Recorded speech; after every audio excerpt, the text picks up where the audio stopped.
Mesdames, mesdemoiselles, messieurs, je vous souhaite la bienvenue dans cette petite vidéo du mercredi. Aujourd'hui, je vais tester une technique d'impression 3D, même deux techniques. La première, vous vous en doutez, c'est d'utiliser du sel après impression. Et la deuxième, c'est la technique des crush ribs pour un assemblage de plusieurs pièces tip top. Ces astuces, on les a découvertes dans les anciens épisodes d'Actu 3D, la playlist est juste ici. C'est donc l'occasion dans cette vidéo de tester tout ça et de voir si ça fonctionne vraiment. Et puis j'en profite pour tester la technique du sel sur mes keycaps de mon clavier mécanique du projet Setup, d'ailleurs toujours en cours. J'ai bien travaillé, j'ai hâte de vous montrer tout ça. Et avant de commencer, toujours dans le cadre du projet Setup, je souhaite encore une fois vous faire un cadeau. Avec Noël qui approche, c'est l'occasion un petit peu d'en profiter. C'est BenQ qui m'a récemment contacté pour m'aider un petit peu dans mon projet Setup en m'envoyant ce petit cadeau. C'est une screen bar, voilà, je connaissais pas du tout. C'est en fait une lampe de bureau LED qui s'accroche sur le moniteur. Et le but de ce produit, c'est d'éviter les reflets des lampes traditionnelles sur l'écran et par conséquent diminuer la fatigue oculaire. Alors pour le coup, quand je travaille tard le soir sur mes logiciels de CAO, ça va m'être très bénéfique, merci BenQ. Cette screen bar s'adapte aussi en fonction de la luminosité ambiante et avec une petite molette, on peut modifier la température de couleur. Ça, c'est tip top. En gros, BenQ nous a fait un produit pour éviter de s'exploser les yeux sur nos écrans. Avec la belle finition et le système d'accroche qui défonce pas l'écran, je trouve que ça vaut quand même son prix qui est de 130 €. J'ai trouvé ce produit un petit peu gadget au début quand je l'ai reçu, mais au final, c'est un petit peu comme investir dans une chaise de bureau. Ça évite avec le temps d'avoir des problèmes de dos. Là, c'est un petit peu pareil. Ça évite d'abîmer ses yeux sur le long terme. Donc franchement, tip top, tip top. On verra si je garde ce produit par la suite pour le projet Setup, étant donné que je veux continuer à jouer le jeu et à fabriquer tous mes périphériques de A à Z.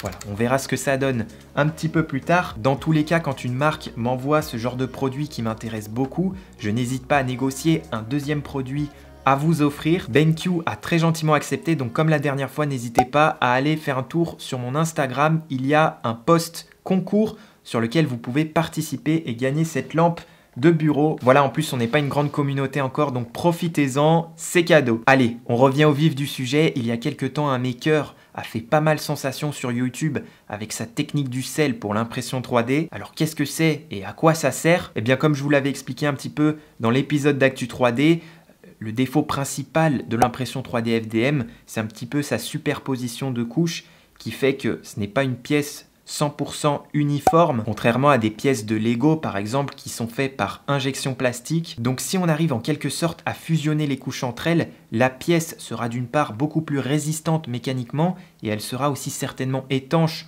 au liquide et au gaz. Ça peut être très utile pour des projets en contact avec l'eau ou des projets qui nécessitent d'avoir des pièces qui soient beaucoup plus solides. Puisqu'on utilise tous quasiment du PLA pour nos impressions 3D, eh bien ça permettrait d'éviter de passer par de l'ABS issu du pétrole et pas très bon pour la santé, ou de passer par du PLA renforcé qui coûte souvent un petit peu plus cher. Alors ça semble plutôt prometteur, mais comment ça fonctionne? L'idée, c'est de chauffer la pièce et d'atteindre la température où laquelle l'objet 3D conserve tout simplement ses proportions, mais commence à se ramollir pour que les molécules puissent se réorganiser et permettre des propriétés mécaniques beaucoup plus intéressantes. Pour le côté un petit peu scientifique, on appelle cette température la température de transition vitreuse. Et puis déjà de nombreuses années, on connaît un petit peu cette astuce de recuire les pièces pour atteindre des propriétés mécaniques plus intéressantes, comme en métallerie où on fait ce qu'on appelle des trempes et des recuits pour avoir des sabres et des épées beaucoup plus solides. Donc jusqu'ici, rien de nouveau. Le souci, c'est qu'en atteignant cette température, eh bien, le PLA va quand même un petit peu se déformer. Et ça, c'est pas vraiment ce qu'on veut. On veut une pièce qui n'a pas bougé et qui soit plus solide. L'astuce, vous le comprenez, est donc d'utiliser du sel pour venir emballer les pièces de façon bien compacte pour pas qu'elles bougent d'1 centimètre au moment de la cuisson. Et attention, pour que cette technique puisse fonctionner, il ne faut pas oublier d'avoir un remplissage de 100% sur nos impressions 3D. Pour cette expérience, je vais utiliser du sel de table classique que j'ai acheté au supermarché du coin. Pour une bouchée de pain. Mais il faut savoir que la taille des grains de sel vont avoir un réel impact sur la finition après la cuisson. Donc l'idéal, c'est d'utiliser du sel avec des grains les plus petits possibles. Pour ça, je vais donc mixer mon sel. Attention tout de même de ne pas en mettre trop à la fois car ça peut endommager le moteur du mixeur.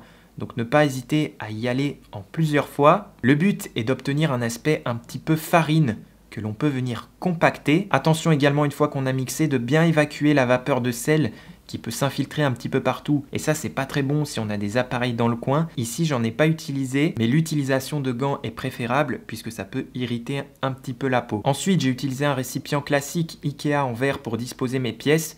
J'ai avec moi 2 petits cylindres, un dé de calibration et un benchy. Il faut bien faire attention à ne pas trop les rapprocher pour éviter qu'elles fusionnent entre elles.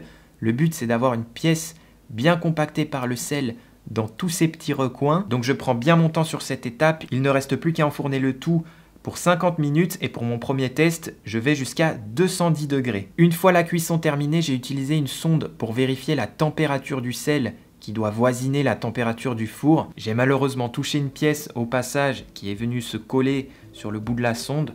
J'étais un petit peu dégoûté, je vous l'avoue. Je sors les pièces pour les nettoyer également à l'eau et on analyse tout ça.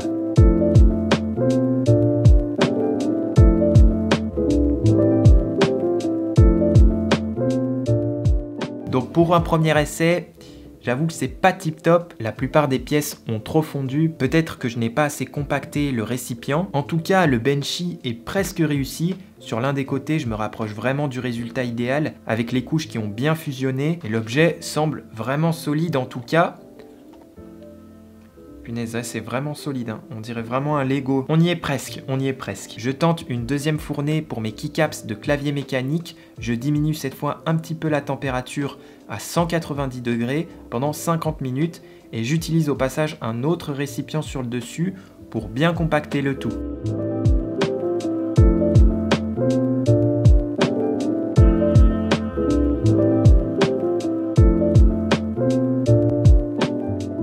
Une fois refroidi cette fois, le résultat semble pas mal du tout, à part les petits renflements au milieu qui est sans doute un manque de sel à l'intérieur du keycap. L'aspect un petit peu rugueux est plutôt sympa et à part pour la barre d'espace, il n'y a pas eu trop de déformation et mes 3 keycaps sont toujours fonctionnels. Je pense qu'en tout cas ça leur donne une bien meilleure durabilité.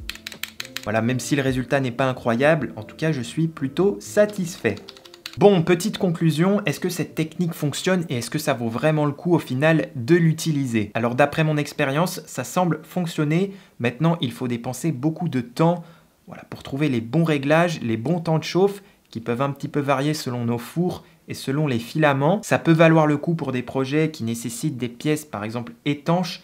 Après, pour nos objets du quotidien, ne faites pas cette technique, ça va pas vous apporter grand chose. Sachant que cette technique demande pas mal de temps pour bien la maîtriser, voilà, si vous souhaitez pas avoir des pièces qui soient ultra résistantes non plus, ne vous lancez pas dans l'aventure, je ne pense que ça ne vaut pas vraiment la peine. Voilà. Malgré tout, si ça vous intéresse, je vous redirige vers la chaîne de CNC Kitchen qui a fait une vidéo sur le sujet, qui a notamment fait des petits essais de traction et on voit bien que ça a quand même son intérêt. Je vous laisse un lien dans la description. Allez, la deuxième technique dont je voulais vous parler aujourd'hui, c'est la technique des crush ribs qu'on a vu aussi un petit peu dans un épisode d'Actu 3D qui consiste à dépouiller les pièces et à ajouter des petites nervures pour avoir un assemblage des pièces vraiment parfait et qui nous permet d'avoir une petite marge d'erreur. Voilà, si on veut partager nos pièces sur des sites comme Kulz 3D ou Thingiverse, eh bien ça permet d'avoir un bon assemblage malgré nos différents types d'imprimantes. Donc j'ai testé cette astuce et franchement elle fonctionne super bien. Pour vous donner un exemple concret, je suis en train de recycler mon Anetta 8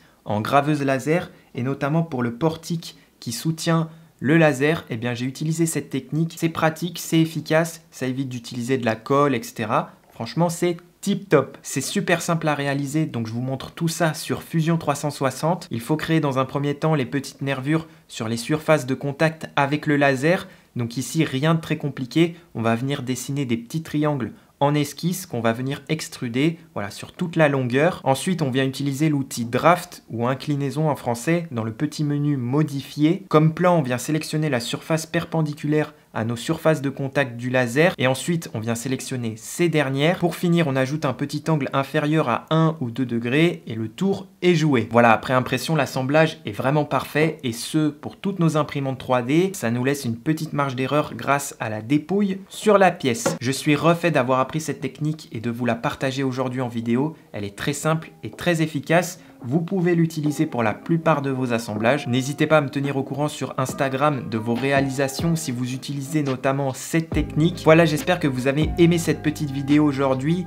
N'oubliez pas de participer au concours sur mon compte Instagram pour tenter de gagner cette screen bar. Vous pouvez également venir discuter sur mon serveur Discord. Je serai dans le chat vocal à la sortie de cette vidéo. Surtout prenez soin de vous, on se dit à très bientôt. Allez, ciao!